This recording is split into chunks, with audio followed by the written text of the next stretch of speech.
औज़ुबिल्लाहि मिनश्शैतानिर्रजीम बिस्मिल्लाहिर्रहमानिर्रहीम अल्हम्दुलिल्लाहि रब्बिल आलमीन सुम्मस्सलातु वस्सलाम अला सय्यदिना व नबिय्यना व मौलाना अबिल क़ासिम मुहम्मद सल्लल्लाहु अलैहि व आले बैतिहि तय्यबीन अत्ताहिरीन। अम्मा बाद, हमारी गुफ्तगू खिताबत की क्लास में शुरू हो रही है। देखिए, खिताबत हम इसलिए करते हैं कि हम अपनी बात को दूसरों तक पहुंचा सकें। यानी अगर कोई ख़तीब बनना चाहता है या मजलिस पढ़ना चाहता है तो वो क्या करे, सवाल है।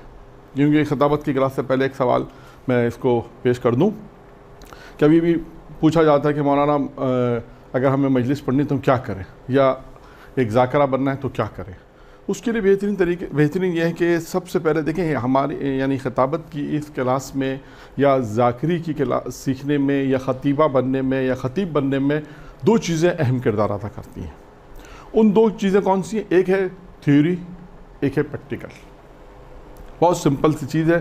यानी एक चीज़ यह है कि आपको पहले पढ़ना है, पहले देखना है, पहले लोगों को सुनना है। जो ज़ाकिर या आलिम या ख़तीबा जो भी लेक्चर दे रहे हैं खिताबत की क्लास के ऊपर, आपने पहले उसमें शिरकत करनी है। पहले उस क्लास में शिरकत करने के बाद उसके बाद फिर आपने क्या करना है कि वो जो दर्स या लेक्चर बताए गए उसको तरतीब देकर कि ये लेक्चर जिस मौजू पे दे गए आया इस मौजू पर हमें किस तरह बयान करना है। पहले थ्योरी है, आपने क्लास को अटेंड करना है, लेक्चर सुनना है। और हमारी इस खिताबत की क्लास के अंदर एक अहम चीज़ दूसरी ये कि आपने ख़तीब बनने के लिए दूसरों को भी आपको सुनना पड़ेगा कि दूसरे इस मौजू पे किस तरह बात करते हैं, आयत को किस तरह पेश करते हैं या दीगर चीज़ों को किस तरह। खैर, पहली चीज़ क्या है कि आपको क्लास अटेंड करनी है, आपको उसको लिखना होगा, और उसके बाद फिर आपने प्रैक्टिकली तौर पर कहीं पे ऐसे इंस्टीट्यूट में, ऐसे मदरसे में कि जहाँ पर ज़ाकिरी सिखाई जाती है। आपने कहा कि हमने एक क्लास अटेंड की जिसमें हमने सीख तो लिया, क्योंकि हो सकता है बाज़ मदारिस में या बाज़ मदरसों में वो क्या है कि हम आपको फ्यूचर प्रैक्टिकली नहीं करा सकते। हो सकता है कि वहाँ पर प्रैक्टिकल ना हो, लेकिन क्योंकि ख़तीब बनने के लिए सबसे बेहतरीन चीज़ क्या है कि आपको ख़ुद प्रैक्टिस करना पड़ेगी, वरना आप अच्छी ज़ाकिरा नहीं बन सकती। तो दो चीज़ें हैं बेसिकली अच्छा ख़तीब बनने में, अच्छी ज़ाकिरा बनने में। अच्छा, अब हमारी गुफ्तगू यहाँ से शुरू होगी कि अब हमें जब मजलिस पढ़नी तो क्या करना चाहिए। हम आपको पहले एक मिसाल के ज़रिए से बात को समझाएंगे कि अच्छी मजलिस पढ़ने के लिए किन चीज़ों की बुनियादी तौर पर ज़रूरत पड़ती है।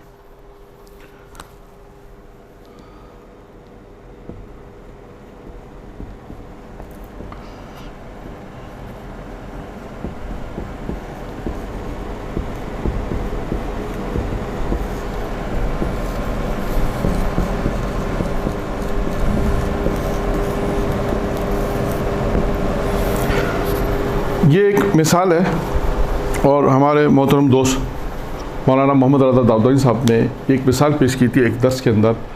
खिताबत की क्लास में ये मिसाल उन्होंने पेश की थी, जो बहुत अच्छी मिसाल है और आप लोगों के काम आने वाली, और खुसूसन इन्हीं किस्म की क्लासों के लिए एक मिसाल मुरत्तिब की गई है। अच्छा, अब इस मिसाल में है क्या? ये लिखा हुआ है कुआं, बारिश, फिर लिखा है टैंक, फिर लिखा है नल। क्योंकि देखिए, घरों में जब पानी आने का जो सिस्टम है वो इससे बाहर नहीं है। आप अपने घरों में अगर आपके घरों में पानी आता है तो हम आपसे पूछें कि आपके नल में पानी कहाँ से आता है, तो आप क्या जवाब देंगी? जवाब ये देंगे कि पानी जो है वो टैंक से आता है। हम नल खोलते हैं, या टैंकी ऊपर होगी या टैंकी नीचे होगी। अमूमन टैंक नीचे होता है या ऊपर लोग बनाते हैं। अच्छा, अब हम आपसे ये पूछेंगे इस टैंक में पानी कहाँ से आता है, तो आप कहेंगे कि हम मोटर चलाते हैं और मोटर जो है वो पानी को खींचता है करीब की जगहों से। वहाँ पर पानी आता है, वहाँ पर पानी मुख्तलिफ़ तरीक़ों से जो पानी आता है वो या वो बारिश का पानी होता है या वो कुएँ का पानी होता है, जहाँ पानी का जहाँ ज़ख़ीरा किया जाता है। इसको हम कर सकते हैं ज़ख़ीरा, यानी जहाँ पर पानी को हम ज़ख़ीरा करते हैं वहाँ से पानी आपके पास आता है हकीकत के अंदर, और वो पानी टैंक में आता है, टैंक से फिर आपके इस्तेमाल में आ जाता है। तो पानी की तरतीब अमूमन यही है आपके पास। यानी पहले वो कुआं, बारिश का पानी, जहाँ पानी ज़ख़ीरा होगा वहाँ से पानी फिर टैंक में मुंतकिल होगा और टैंक से फिर पानी नल में आएगा। ये तरतीब है पानी के इस्तेमाल करने की, हमारे पास पानी के आने की और इस्तेमाल। अब अपनी बात को और आगे बढ़ाते हैं कि आप में से कोई सवाल ये कर सकता है, मौलाना हमारी मिसाल से क्या ताल्लुक़ है, आप तो हमें खिताबत की क्लास सिखा रहे हैं, इससे हमारी क्लास का क्या ताल्लुक़ है। हाँ, अब आइए कि हम अपनी जो खिताबत की क्लास है उसमें हम आपको ये बताएं कि इन मिसाल में हमारी मिसाल कहाँ आती है। नंबर 1, ये बारिश और कुआं का पानी इक्वल टू है, बराबर है किसका है,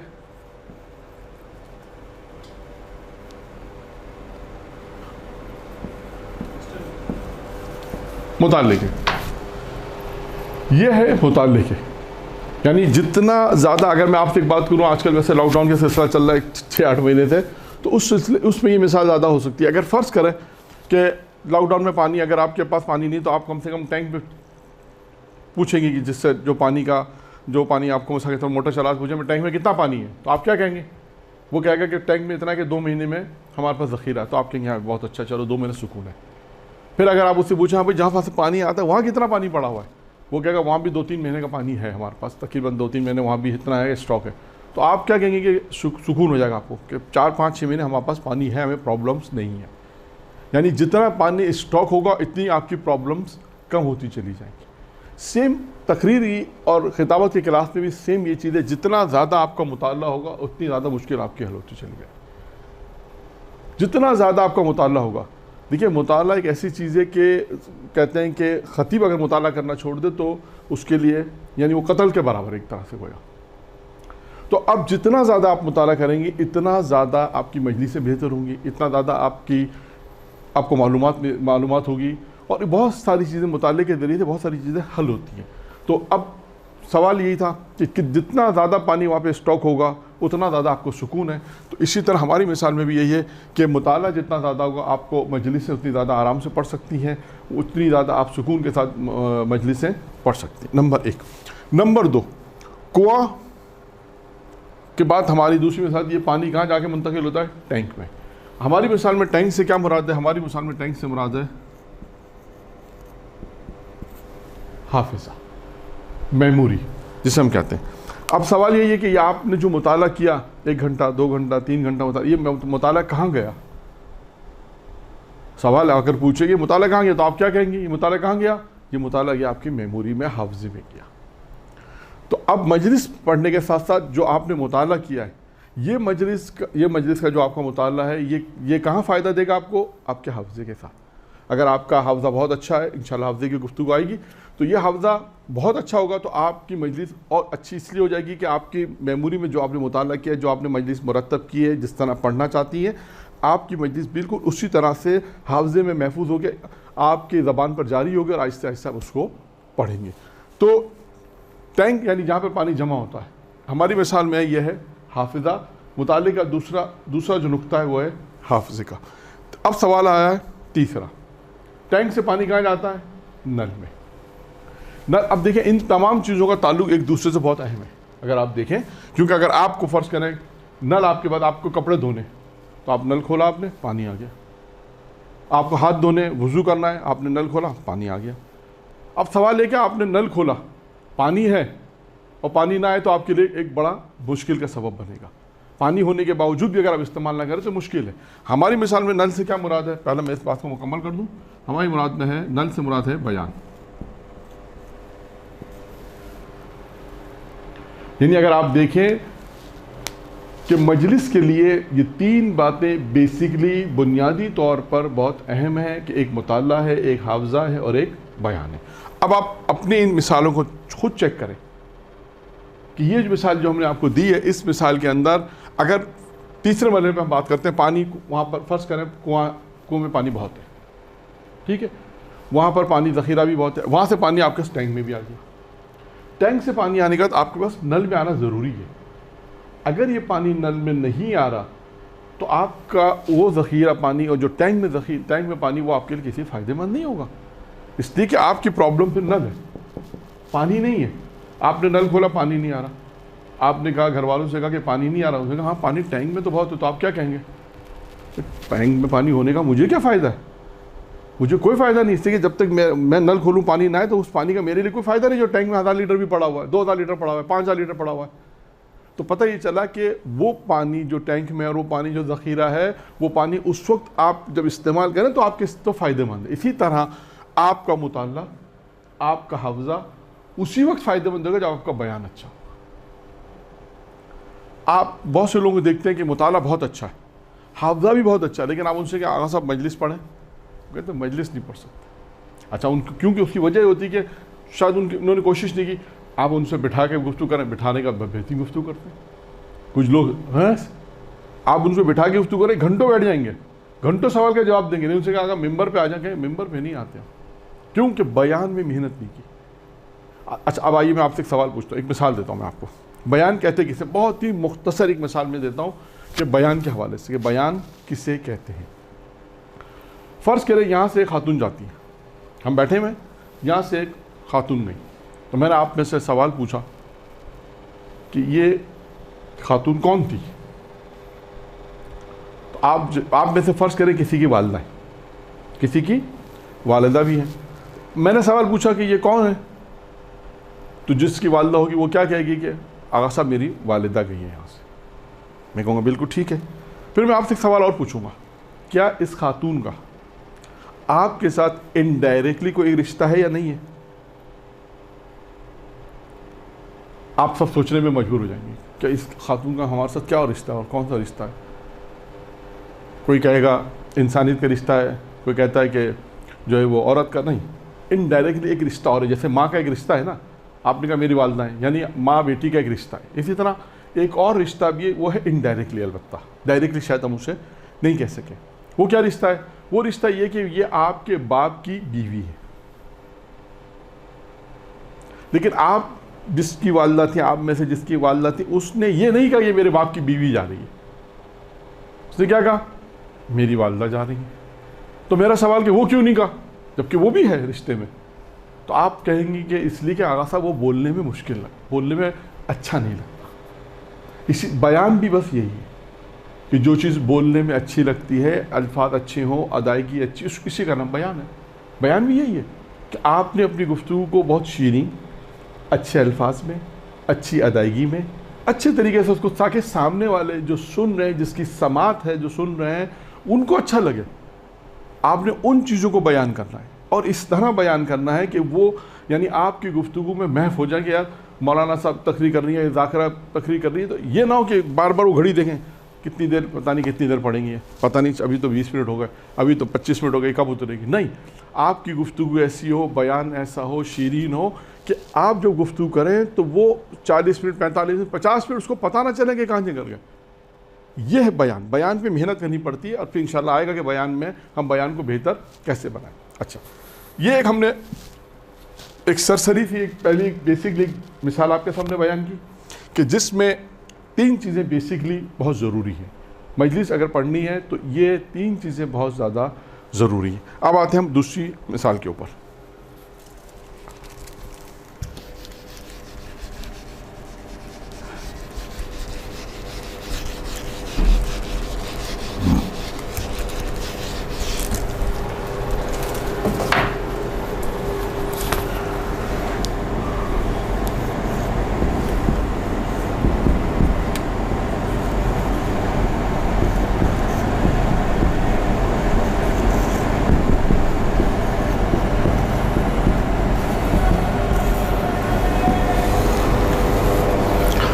जो हमने लिखा है कि मजलिस 3 हिस्सों पर मुश्तमिल होती है।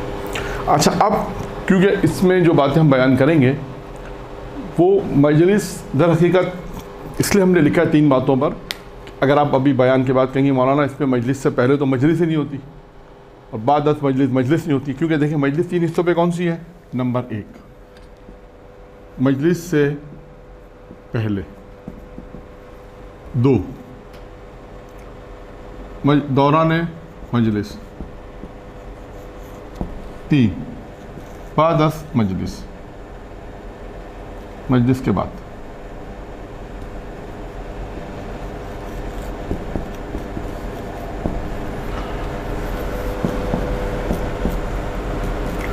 मजलिस 3 हिस्सों पर मुश्तमिल होती है। ये दलील अक़ली की बिना पर हमने बयान किया है कि हसर कर दिया है। अब आप जब इन को देखेंगे मजलिस से पहले, मजलिस के दौरान क्या होता है और बादस मजलिस, 3 हिस्सों पर मजलिस है। लेकिन क्योंकि मजलिस जब पढ़ी जाएगी ना तो वो सिर्फ दौरान मजलिस ही है, क्योंकि वो बादत मजलिस जब ख़त्म हो जाएगी तो आप कहेंगे मौलाना बादत मजलिस क्या हुआ, वो तो मजलिस ही नहीं रही। इसी तरह कबलस मजलिस, मजलिस से पहले तो मजलिस ही नहीं है।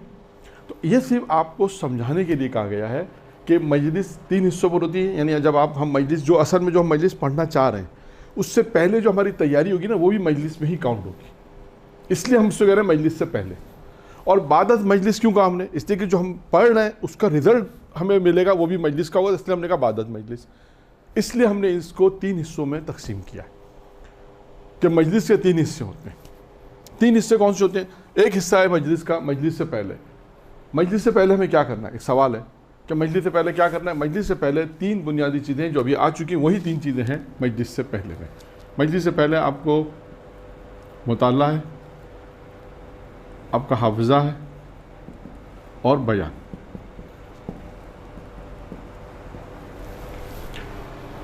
ये 3 चीज़ें बेसिकली मजलिस से पहले हैं, क्योंकि मजलिस से पहले हमें क्या करना है, मुताले पे तवज्जो देनी है, अपने हाफिज़े को बेहतर बनाना है, अपने बयान को बेहतर बनाना है। इन 3 चीज़ों का ताल्लुक़ क्योंकि मजलिस से है इसलिए हमने इसको कहा मजलिस से पहले।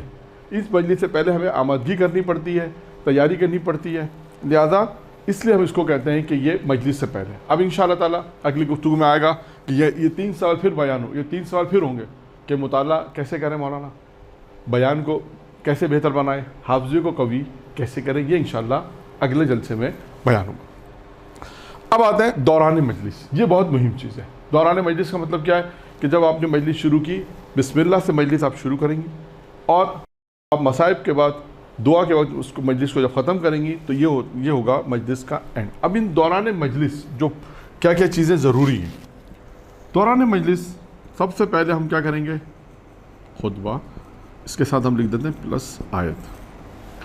खुतबा और आयत, ये शुरू में आपको सबसे पहले जो आपको खुतबा देना होगा। अब इसमें भी एक सवाल कोई कर सकता है कि मौलाना खुतबा कैसा होना चाहिए, कितनी देर का होना चाहिए, कितने मिनट का होना चाहिए। ये इंशाल्लाह बाद में हम खुतबे आपको दे देंगे। उसमें मुख्तसर खुतबे भी हैं, उसमें बड़े खुतबे भी हैं, जैसा आपको मुनासिब लगे आप उस एतबार से उस खुतबे को याद करें और उसको मजलिस के शुरू में वो खुतबा पढ़ा जाता है। एक बात। अब आइए नंबर 2, दूसरी चीज़ क्या है मजलिस के अंदर जो बहुत ज़्यादा मुहिम है, जो अहले मिंबर बयान करते हैं, वो है मुक़द्दिमा।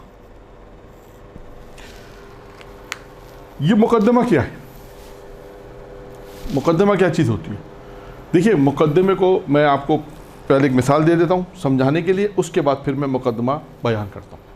मिसाल ये थी कि आप लोग इंशाल्लाह जहाज़ में हमेशा बैठी होंगी और इंशाल्लाह ताला मुक़द्दस मकामात के लिए जब इंसान जाता है तो जहाज़ में बैठकर, ज़रूरी नहीं कि मौलाना हम बाई रोड भी जा सकते हैं, लेकिन जहाज़ की एक मिसाल है कि जहाज़ में जब इंसान बैठता है तो आपने देखा होगा कि जहाज़ फ़ौरन नहीं उड़ता, जहाज़ खड़ा रहता है। उसके बाद जहाँ आप सवार हो जाते हैं उसके बाद वो रनवे पे आता है, और रनवे पे आने के बाद भी एकदम से नहीं उड़ता। आपने देखा होगा वो रनवे पे आने के बाद आहिस्ते आहिस्ते आहिस्ते आहिस्ते वो अपनी स्पीड पकड़ता है। स्पीड पकड़ने के बाद आहिस्ते आहिस्ते स्पीड लेने के बाद फिर वो हवा में उड़ता है। यानी उस जहाज़ को उड़ने के लिए एक पहले रनवे चाहिए ताकि वो उस पर इतनी स्पीड में आ जाए, अपने उस स्पीड में आने के बाद, अपने उस सिस्टम में आने के बाद फिर वो हवा में उड़ सके। ये एक सिस्टम तरीक़ेकार है। मुक़द्दिमा भी यही है, यानी ये जो जहाज़ को उड़ने से पहले जो रनवे चाहिए, ये मजलिस का मुक़द्दिमे को आप कम से कम रनवे कह सकते हैं कि आपके असल मजलिस से पहले जो आप जिसको बयान करना है वो है मुक़द्दिमा। कैसे होगा वो भी मैं इंशाल्लाह आपको बयान करूँगा। नंबर 3 क्या है, मौज़ू मजलिस, जिसको हम लोग अपने इस ज़बान में कहते हैं असल मतलब, जिसे आप कह सकते हैं मवाद, बहुत सारे नाम दे सकते हैं इसे। मौज़ू मजलिस बहुत अच्छा उन्वान है कि मौज़ू मजलिस जिस मौज़ू पे आपको मजलिस पढ़नी है। जैसे ये अयाम, पिछले दिनों अयाम गुजरे, इमाम मोहम्मद बाक़र साहब की शहादत गुजरी, जनाब मुस्लिम की शहादत गुजरी, इसी तरह जश्न गदीर आया, ये तमाम मौज़ूआत हैं। अब सवाल यही है कि मौलाना असल मौज़ू क्या है? आपने जनाब इमाम मोहम्मद बाक़र अलैहिस्सलाम पर आपको तकरीर करनी है, फ़र्ज़ कर लेते हैं, तो आप कैसे तकरीर करेंगे? सवाल है। अब इन 2 बातों को समझना है आपने। मुक़द्दिमे को समझने के लिए ये बात मैं मिसाल दे रहा हूँ। अब आपने क्या करना है कि जब आपने 5वें इमाम पे तकरीर तैयार की, तो आप क्या करेंगे? एक तरीक़ेकार ये कि आपके बिस्मिल्लाह खुतबा दे, बिस्मिल्लाह रहमान खुतबा दें। आज इमाम मोहम्मद बाक़िर की शहादत का दिन है या शब शहादत है, मैं इमाम मोहम्मद बाक़िर अलैहिस्सलाम की ज़िंदगी के हवाले से गुफ्तगू करूँगी। अक्सरियत उलमा की इस चीज़ को मना करती है। अक्सर अहले इल्म अहले मिंबर कहते हैं ये तरीक़ेकार सही नहीं है। तरीका क्या है कि आप कोई एक ऐसा मौजू लें जो इमाम मोहम्मद बाक़िर अलैहिस्सलाम के साथ रिलेटेड हो। अब जैसे कौन सा मौजू बनेगा इनके साथ? मिसाल के तौर पे बनेगा इल्म, बनेगा हिदायत, बनेगा हिदायत में हादी भी आ जाएगा, हादी की ज़िम्मेदारी, हिदायत हादी। फिर बनेगा इमामत, यानी आपने इन मौज़ूआत को मुकद्दमे के तौर पर बयान करना है। मिसाल के तौर पर आपने इल्म में बहस के शुरू में आप देखिए कुरान मजीद ने इल्म के मुतालिक जो आयत हैं उनको आपने लेना है, अहादीस मासूमीन उनको आपने लेना है। इस इल्म की रोशनी में आपने गुफ्तगू 10 से 12-15 मिनट इल्म की गुफ्तगू, इल्म की फ़जीलत, इल्म के मकामात, इल्म हासिल करने वालों की फ़जीलत क्या उसको बयान करके फिर आपने 5वें इमाम पर। इसी तरह इमामत की बहस है, आपने वो आयत जिसमें इमामत का जिक्र उन आयत को लेना है, अहादीस को लेना है। फिर इमामत की फ़जीलत, इमामत के फ़राइज़, इमामत का मकाम बयान थोड़ा सा बयान कर फिर आपने इमाम बाक़िर अलैहिस्सलाम पर शुरू कर देना। यह है तरीक़ेकार। हर मासूम की शहादत, विलादत हो या जश्न पढ़ना होता है, उसमें अमूमन लोग यही करते हैं, अहले इल्म यही बयान करते हैं कि पहले एक मुकद्दमा हो। या इसके अलावा या आपको मुहर्रम की मजलिस पढ़नी भी, मुहर्रम करीब है तो मुहर्रम में अमूमन लोग मुकदमे के तौर पर या जो अशराफ का तैयार है तो आप उस अशरे के मुताबिक पढ़ें, उसी से मुताबिक आपका मुकदमा होना चाहिए। अमूमन लोग पहली मजलिस इमाम हुसैन पे पढ़ते हैं। मैं आपको एक मिसाल दे देता हूँ। आपका मौजू फ़र्ज़ करें मौजू अमर में मारूफ नहीं मुनकर, ये मौजू है, बेहतरीन मौजू है। आप देखें आयत कुरानी है, मैं इसे बहुत सारे मौजूआत हैं खुद इसमें।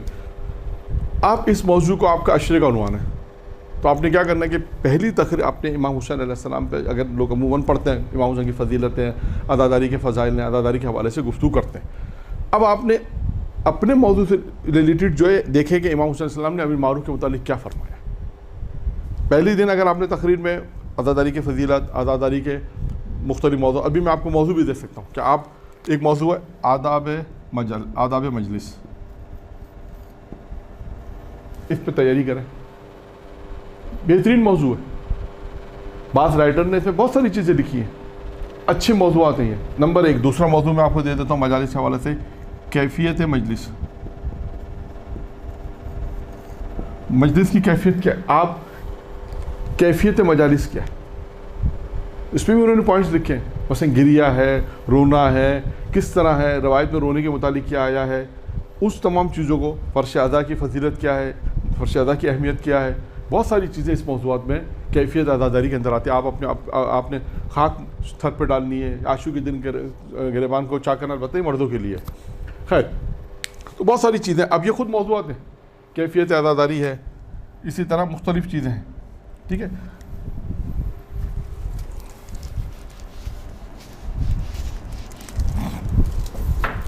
तो ये ज़िमनी तौर पे मैंने एक बयान किया कि ये मौज़ूआत हैं। हमारा असल मौजू है मुकद्दमा। मुकद्दमा किसे कहते हैं? मैंने आपको समझाया कि मुकद्दमा मजलिस के अंदर जो मुकद्दमा होता है वो बाज़ लोग कहते हैं मजलिस की जान भी होती है।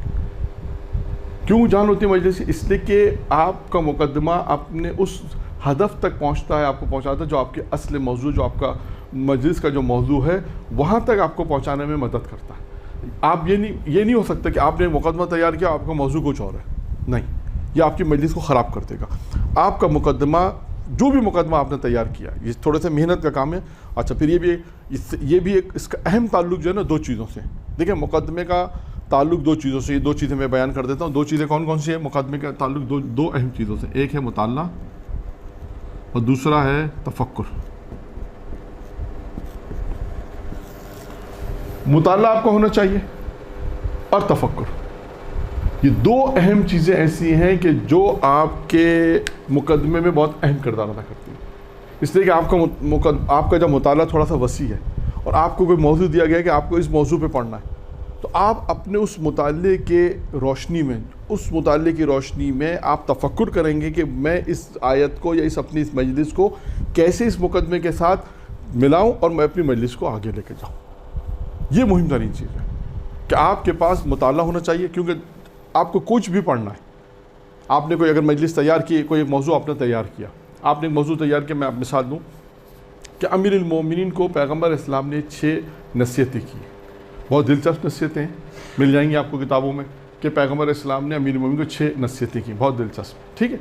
उन नसीहतों को पढ़ने के लिए आपको एक मुकदमा चाहिए। आप ये नहीं कि बिस्मिल्लाह रहमान रहीम आज मेरा मौजू ये नहीं। आप देखिए कुरान ने कुरान में नसीहत की आयत क्या क्या बयान हुई है, वहाँ से आपने कि इंसान को नसीहतें इंसान को कैसे बनाती हैं, नसीहत तो इंसान कैसे इबरत हासिल करता है। फिर आप जनाब आदम की नसीहत कुछ यहाँ बयान कर दें, जनाब लुकमान की नसीहत, इस तरह आप एक गुज़िश्ता अंबिया की नसीहत के बारे में 1-2 पॉइंट्स थोड़ा सा मुकदमा बना के फिर आप कहें कि रसूल खुदा ने इसी तरह अमीरुल मोमिनीन को नसीहतें की और ये 6 नसीहतें जो आपका असल मौजू है। तो इसी तरह आपको मुकदमा बनाना पड़ेगा, लेकिन ये मुकदमे के लिए 2 चीज़ें मैंने कहा बेसिकली है, एक आपका मुताला और एक आपका तफक्कुर। ये तफक्कुर ज़रूरी है बहुत, क्योंकि बहुत सी दफ़ा ऐसा होता है कि इंसान के सामने मतलब है सामने कि मुझे ये रवायत पढ़नी है, ये आयत पढ़नी है, ये मेरा मौजू है, लेकिन इसको मैं अब इस मौजू को मैं ढालूँ कैसे, इसके पीछे बैकग्राउंड कैसा बनाऊँ, जो मैं अपने वो बैकग्राउंड या जैसा बैकग्राउंड कह सकते हैं, इसे मुकदमा कह लें, तमीद भी कहते हैं इसे, वो जो तमीदी गुफ्तगू है वो आपको थोड़ा सा तफक्कुर करने के बाद फिर आपकी मजलिस के अंदर वो किस तरह शामिल करना है, या आप पढ़ पढ़ के इंशाअल्लाह ताला आहिस्ते आपको आ जाएगा। ठीक है, जहाँ तक हम पहुँचे दौरान मजलिस तक हम पहुँचे। दौरान मजलिस में पहली चीज़ है खुतबा और आयत, दूसरी चीज़ है मुकदमा जो बहुत मुहिम है, इंशाअल्लाह बाद में भी आएगा तो हम इसको बयान कर देंगे। यानी हमने अभी इस हद तक बयान किया है कि मुकदमा बहुत मुहिम होता है। आप जो भी मजलिस तैयार करें उससे पहले आपको 5, 7, 10 मिनट का मुकदमा, कभी 10 मिनट का बन जाता है, कभी 8 मिनट का, डिपेंड करता है आपकी मजलिस 25 मिनट की मजलिस है तो आप 5-7 मिनट का मुकदमा पढ़ें, 40 मिनट की मजलिस है तो आप 10 से 12-15 मिनट का मुकदमा पढ़ें, ताकि आप 20-25 मिनट अपने मौजू पे पढ़ें और 5 मिनट के मसाइब होंगे। फिर मौजू ये भी उसी के साथ आ गया कि मौजू मजलिस आपका तीसरी चीज़ जो है वो दौरान मजलिस में जो तीसरी चीज़ है वो है मौजू मजलिस। चौथी चीज़ क्या है?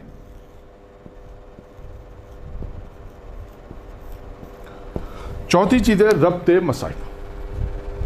अच्छा, ये रब्त मसाइब क्या होता है? ये भी कोई पूछ सकता है। अमूमन आप देखेंगे रब्त मसाइब बहुत से लोग होते हैं जो मजलिस इस तरह भी पढ़ते हैं, जिसे अहले इल्म मना करते हैं, अहले मिंबर मना करते हैं। अब आपने आज जैसे 7 मुहर्रम में आपने अपनी मजलिस तैयार करके पढ़ी और कहा कि आज 7 मुहर्रम में करबला में पानी बंद हुआ और लोगों ने रोना शुरू कर दिया, आप मसाइब पर आए। या आपने कहा आज 8 मुहर्रम में हज़रत अब्बास के मसाइब पढ़ूंगी, लोग मसाइब। अक्सरियत अहले इल्म की, अहले मिंबर की अक्सरियत से भी यूँ समझिए तकरीबन 99% जो लोग इस चीज़ को मना करते हैं, कहते हैं कि ख़तीब वो नहीं है। ख़तीब वो है कि जो अपने मौजू से कोई एक ऐसा जुमला हो जो उसे रब्त मसाइब दे सके। कोई एक ऐसा जुमला होना चाहिए। ये आप ये कहना सही नहीं है कि आज 7 मुहर्रम में बस करबला में पानी बंद हुआ, लोग रोएंगे, मसाइब हो जाएंगे, शायद हो सकता है हो जाए, लेकिन खिताबत के हवाले से जो लोग सुनने वाले वो कहेंगे कि मौलाना को प्रैक्टिस नहीं है, ज़ाकिरा ने मेहनत नहीं की, मजलिस अच्छी पढ़ी है, लेकिन क्या कहेंगे कि रब्त नहीं दिया तकरीर में, क्योंकि रब्त मसाइब बहुत मुहिम होता है। आप यानी कोई भी ऐसा जुमला हो जो आपको करबला पहुंचा सके, इसे कहते हैं रब्त मसाइब। बहुत आसान एक जुमले में। अब आप इसको ढूंढना पड़ता है, इसको ढूंढेंगे कैसे? अब मैं आपको मिसालें, बहुत सारी इसमें मिसालें हैं। अब आपको अनो मोहम्मद के अगर मसाइब पढ़ने तो क्या करेंगे? सवाल है। बच्चों का जिक्र करना है तो आप इस कोई एक वाक़या, कोई एक रवायत ऐसी हो जिसमें बच्चों का जिक्र होना चाहिए। मैं एक रिवायत आपको सुनाता हूँ, रब्त मतलब फ़ज़ाइल की भी है और रब्त मसाइब में भी आपके लिए, कि पैगम्बर इस्लाम की हदीस है कि अली, अल्लाह ने 3 फजीलतें मुझे दी हैं, 3 फजीलतें अल्लाह ने तुम्हें दी हैं। जो 3 फजीलतें अल्लाह ने मुझे दी हैं उसमें तुम शामिल हो, जो तुम्हें दी हैं उसमें मैं शामिल नहीं। यानी 3 फजीलतें अल्लाह ने मुझे दी और 3 तुम्हें भी दी। जो 3 मुझे दी उसमें तुम शामिल हो, लेकिन जो तुम्हें 3 दी उसमें मैं शामिल नहीं हूँ। नंबर 1, पैगम्बर कहते हैं अल्लाह ने मुझे लवाइल हम दिया, उठाने वाले तुम, जन्नत दी, तकसीम करने वाले तुम, कौसर दी, पिलाने वाले तुम। ये 3 फजीलतें वो हैं जो अल्लाह के रसूल ने कहा कि अल्लाह ने मुझे दिए जिसमें तुम शामिल हो। कहा 3 फजीलतें अल्लाह ने तुम्हें दी हैं जिसमें मैं शामिल हूँ। कहा जैसा ससुर तुम्हें दिया मुझे नहीं दिया। कहा जैसी बीवी तुम्हें दी मुझे नहीं दी। और कहा जैसे बच्चे तुम्हें दिए मुझे नहीं दिए। अब यहाँ पर ये रवायत आगे बच्चे, ये हसन हुसैन बच्चे, आप यहाँ से कह सकते हैं ये फ़ातिमा के लाल है, आज ज़ैनब के बच्चों का मातम है। ये रब्ते मसाइब हो गया। यानी बच्चों से बच्चों तक पहुँचने के लिए आपके पास या कोई भी लफ्ज़ ऐसा हो कि जो आपको करबला पहुँचा सके। आप इसमें भी आपको मेहनत करनी पड़ेगी, अहले मिंबर को सुनना पड़ेगा। देखिए बाज़ खुतबा कहीं पर भी मजलिस पढ़ रहे होते हैं, देखें वो किस तरीके से रब्ते मसाइब देते हैं और मसाइब पर आ जाते हैं। वो ये नहीं कहते कि आज 7 मुहर्रम है, आज 2 मुहर्रम है, अब जनाब हुर के मसाइब आपको पढ़ना है, तो आप ये नहीं कहेंगे आज 3 मुहर्रम में जनाब हुर के मसाइब पढ़ूंगे, नहीं, गलत हो जाएगा। आप कोई मौजू ऐसा लें, तौबा का मौजू लें, हुर्रियत आज़ादी का मौजू ऐसा लें, कोई एक ऐसा मौजू हो या कोई एक ऐसी रवायत हो कि जो आपको करबला तक पहुंचा सके। फिर आप जब करबला आ जाएं, आप कहें क्या तौबा कैसी होनी चाहिए, करबला के अंदर बेहतरीन मिसाल है। इस तरह यानी कोई भी आपका ऐसा, यानी जो मौजू भी आपने इंतखाब करना है, दिन के एतबार से जो मसाइब आपने पढ़ने हैं। अब जनाब मुस्लिम के मसाइब पढ़ने हैं, मैं आपको इसकी मिसाल दे देता हूँ। अब जनाब मुस्लिम के आपको मसाइब पढ़ने, तो आप क्या मौजू रखें? आप मौजू रखें उसमें मोहब्बत अहले बैत, ठीक है, मोहब्बत अहले बैत, मोहब्बत अहले बैत आप मौजू रखें। तो मोहब्बत अहले बैत में क्या होगा? आप मोहब्बत अहले बैत के ज़रिए से ऐसा मौजू है कि एक जिसने कुर्बानी दी है, मोहब्बत अहले बैत में बहुत से लोगों की शहादतें हुई हैं, आप उस किसी एक शहादत का जिक्र करके जनाब मुस्लिम की शहादत पर आ सकते, ये हो जाएगी इस तरह। तो रब्ते मसाइब के लिए आपके पास कोई ना कोई ऐसा मौजू होना चाहिए, कोई ऐसी रवायत होनी चाहिए कि जो आपको करबला तक पहुंचा सके। बहुत मुख्तसर जुमला यही है। इसमें भी प्रैक्टिस की ज़रूरत है, आपके मुताले की ज़रूरत है, आपकी निगाहों की ज़रूरत है, आपकी कोशिशें जो आप रब्ते मसाइब के लिए जो रवायत पढ़ रही हैं किताब में, जो भी वाक़यात पढ़ रही हैं, वहाँ से आपने कैसे करबला तक जाना है, ये आपको पढ़ कर ही आएगा। मुताला करने के बाद, मजलिस से पढ़ने के बाद और इस तरह प्रैक्टिस करने के बाद इस नतीजे पर आप पहुँच जाएंगी कि आपको ये समझ में आएगा कि हाँ ये रब्ते मसाइब बेहतर है, हाँ ये रब्ते मसाइब बेहतर है। ये कब होगा? जब आपका मुताला ज़्यादा होगा, प्रैक्टिस ज़्यादा होगी और पढ़ेंगी ज़्यादा मजलिस से। ठीक है, यहाँ तक हमारी गुफ्तगू हो गई और ये हो गई यहाँ तक। अब 3-4 चीज़ें हमने आपके सामने बयान की। रब्ते मसाइब के अंदर अलबत्ता गुंजाइश बहुत सारी चीज़ें मैंने बहुत मुख्तसर आपके सामने बयान किया, लेकिन सिर्फ समझाना यह है कि रब्ते मसाइब होना ज़रूरी है। ये आप अपने जहन में रखें। जो भी आपका मौजू हो, इस्तिकामत हो, इस्लाम की खुसूसियत हो, इस्लाम से अहले बैत की मोहब्बत के आसार हो, ईमान हो, कोई भी मौजू आपका हो, कोई भी मौजू आपका हो, वो तमाम के तमाम मौजू जो हैं वो आपको ऐसी कोई रवायत आखिर में आप रखें, कोई ऐसा वाक़या आप आखिर में रखें कि जो आपको करबला तक पहुंचा सके। ये है रब्ते मसाइब। अब आते हैं पाँचवीं चीज़ क्या है? दौरान तकरीर में जो पाँचवीं चीज़ है वो है, आखिरी चीज़ है मसाइब। यानी रब्ते मसाइब के फिर आपने जिस शख्सियत के मसाइब पढ़ने आपने उसका बयान करना है। अब ये डिपेंड करता है कि मुहर्रम के शुरू के दिन है तो आपने 4 मिनट 5 मिनट मसाइब पढ़ने हैं, और बाद के दिन है तो जो तकाज़ा होता है कि 10 मिनट पढ़ें, 11 मिनट पढ़ें, 12 मिनट पढ़ें, जो भी तकाज़ा है उसके हिसाब से आपने मसाइब पढ़ने। तो दौरान तकरीर, अब ये बात बिल्कुल वाज़ेह हो गई कि दौरान तकरीर जो है वो 5 चीज़ें बहुत ज़रूरी हैं जो खुतबा बयान करते हैं। नंबर एक है खुतबा, आयत, और इसमें क्योंकि आप ख़वातीन जो है वो दुआई कलमात जो पढ़ती हैं वो इसी के अंदर शुरू में, आयत के बाद ही वो आ जाएंगे। फिर उसके बाद नंबर 2 है मुकदमा, जो मैंने आपको समझाया कि मुकदमा किस तरह आपने तैयार करना है। मुकदमे के लिए 2 चीज़ें बुनियादी हैं, एक मुताला, एक तफक्कुर। और आपने जो भी मौजू तैयार किया उससे पहले आप थोड़ा सा मुकदमा तैयार करें, फिर उसके बाद अपनी मजलिस में आप वारिद हो। आप देखिएगा कि इंशाल्लाह आपकी मजलिस कितनी अच्छी हो जाएगी। तीसरी चीज़ वही है मौजू मजलिस, जो आपका असल मवाद है, असल मैटर है, जिस खास मौजू पर आपने तैयारी की है, चाहे वो जो भी मौजू होगा उस मौजू को आप अपने मुकदमे के साथ रिलेटेड करें। अच्छा, अब ज़रूरी नहीं है कि देखिए ये अमूमन सिंगल मजलिसों में होता है, जो आपने जैसे 2 मुहर्रम की पढ़नी है, 5 मुहर्रम की पढ़नी है, 2 सफ़र की पढ़नी है, ये होगा। अशरा पढ़ना है तो अशरा आपका एक मुरतब होना चाहिए। अशरे में ज़रूरी नहीं है हर मजलिस में आपका मुकदमा हो, ये ज़रूरी नहीं है। क्यों कि आपने पहली एक मजलिस मुकदमे के तौर पे पढ़ ली है कि भाई ये मेरा मुकदमा था, अब मेरा मौजू ये है, अमल में मारूफ़ है, अहले बैत की मोहब्बत के आसार हैं, ईमान लाने वालों की ज़िम्मेदारियाँ हैं, गैबत में मोमिन की क्या ज़िम्मेदारी है, बहुत सारे मौजूद जिस पे भी आपने तैयारी की। 4-5 मौजूद तो मैंने आपको बता दिए कि इस पर किस तरह खुद एक ये भी एक मौजू है कि ये खुद एक मौजू है कि जो मैं आपके सामने बयान कर रहा हूँ कि अब इन मौजूओं को कैसे हम बयान करेंगे। ये खुद एक मतलब है, इसको हम बयान करेंगे। बाद में मौका आएगा ऐसा कि इन चीज़ों को भी कैसे बयान किया जाएगा, इन मौजू को भी कैसे खोला जाएगा। खैर, तीसरी चीज़ ये हो गई। चौथी चीज़ है रब्ते मसाइब, जो मैंने आपके सामने बयान किया कि रब्ते मसाइब एक ऐसा जुमला होना चाहिए जो आपको करबला तक पहुँचा सके। फिर है पाँचवीं चीज़ खुद मसाइब है, कि ये पाँचवीं चीज़ें खुद मसाइब के आप जिस मासूम के, जिस शख्सियत के मसाइब पढ़ना चाहते हैं, डायरेक्ट आप उसके मसाइब पढ़ें। ये हो गया दौरान मजलिस हमारी गुफ्तगू। अब आते हैं आखिरी जुमला है बादत मजलिस। अच्छा, अब बादत मजलिस क्या होगा? देखिए, ये सब गुफ्तगू हो रही है नए पढ़ने वालों के लिए, इसलिए ये सारी बातें हम बयान कर रहे हैं। बादत मजलिस क्या करना है? बादत मजलिस, देखिए, जो नए पढ़ने वाले हैं, वो नए पढ़ने वाले 1 साल 2 साल 3 साल तक ये चलेंगे, जब तक वो महारत हासिल ना कर लें, जब तक वो शुमार होंगे नए पढ़ने वालों में। उनको क्या करना है? उनको बादत मजलिस, अगर कहीं आपने मजलिस पढ़ी और वो रिकॉर्ड हुई है, तो आपने सबसे पहले उस मजलिस को सुनना है। बादत मजलिस आपने क्या करना है? इसको हम कहते हैं चेक करें। इसको आप चेक करें, किस एतबार से? बयान के एतबार से, अंदाज के एतबार से, मसाइब के एतबार से, इन हर चीज़ उसमें आ जाएगी। ठीक है, ये तो आपने खुद चेक करना है, ये तो आपने खुद चेक करना है।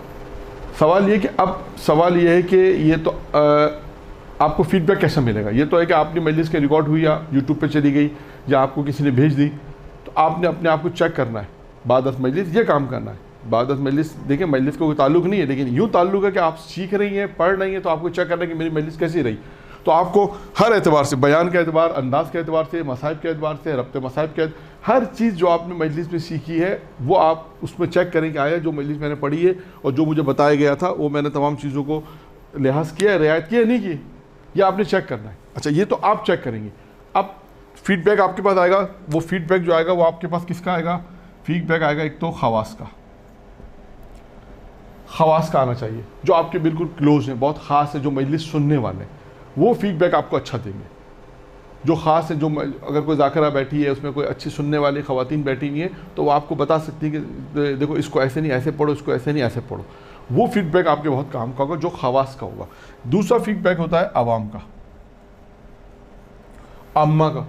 वो आम लोग हैं, वो भी बाज़ लोग उसमें तारीफ़ भी करेंगे, बाज़ हो सकता है तारीफ़ ना भी करें कि आप ठीक अच्छी पढ़ी, कोई अच्छी नहीं पढ़ी, आवाम का। तीसरा फीडबैक एक और होता है, वो होता है बानी का, मुंतज़मीन। ये भी बहुत मुहिम होता है।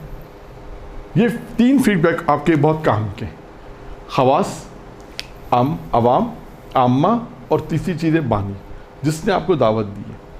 अब क्योंकि अगर वो खुद अहले मेंबर हैं, वो अफराद जो आपको बुला रहे हैं, या अहले इल्म से ताल्लुक़ रखते हैं, या उनके पास तजुर्बा है 40 साल 50 साल मजलिस सुनने का, तो वो भी आपको अच्छा गाइड कर सकते हैं कि ज़ाकिरा को कह सकते हैं कि मजलिस आप ऐसे नहीं ऐसे पढ़ती तो बहुत बेहतर था। वो आपको फीडबैक देंगे आपको कि हाँ भाई, बहुत अच्छी मजलिसें जा रही हैं, मौजू बहुत अच्छा आपका जा रहा है, बहुत अच्छा आप पढ़ रही हैं, बेहतर है। वो फीडबैक आपको जो है वो आगे बढ़ने में कामयाबी का, आप इंशाल्लाह एक मौजू आएगा उसमें हम बयान करेंगे कि ये फीडबैक आपको कहाँ तक लेके जाएगा। ये फीडबैक चाहे वो अच्छा हो सकता है कि बाज़ ख़वातीन ऐसी हो कि नहीं, ज़ाकिरा ने अच्छी नहीं पढ़ी, हो सकता है, और उस पर आपने इस पर ये नहीं कहना कि अच्छी नहीं रही तो चलो छोड़ दो, मैं नहीं पढ़ती। नहीं, आपने इस पर हिम्मत नहीं हारनी, आपने इस पर काम करना है, आपने इस पर मुसलसल मेहनत करनी है। अगर कोई 1-2 अफराद कह दे, 3 अफराद कह दे, तो उससे कोई फ़र्क नहीं पड़ता। आप अपनी मेहनत जारी रखें, आप अपनी तैयारी जारी रखें, आप इस काम में हम इस्तेकाम जारी रखें कि ज़िक्र अहले बैत को करना है, ज़िक्र अहले बैत को लोगों को बताना है, और उस ये जो हमारी जो ख़ुद मैं एक अच्छी ज़ाकिरा बनना चाहती हूँ, तो इसके ऊपर आपने मेहनत करके अपनी मेहनत को जारी रखना है। तो आज का जो जलसा है हमारा, जो अख्ताम पसीर हो रहा है, इस बात के ऊपर कि हमने आपके सामने जो मजलिस के हवाले से जो 3 चीज़ें बयान की वो बहुत मुहिम है। यानी मजलिस 3 हिस्सों पर मुश्तमिल होती है, उनके 3 हिस्से हमने आपके सामने बयान कर दिए कि इन मजलिसों में आपने इस तरह मजलिस के अंदर क्या क्या चीज़ें मुहिम होती हैं, दौरान मजलिस से पहले क्या है, दौरान मजलिस क्या है, बादत मजलिस क्या है, किस तरह आपने जो है वो इन तमाम चीज़ों को मद्देनज़र रखते हुए एक अच्छी मजलिस तैयार करनी है। व आखिर दावाना अल्हम्दुलिल्लाहि रब्बिल आलमीन।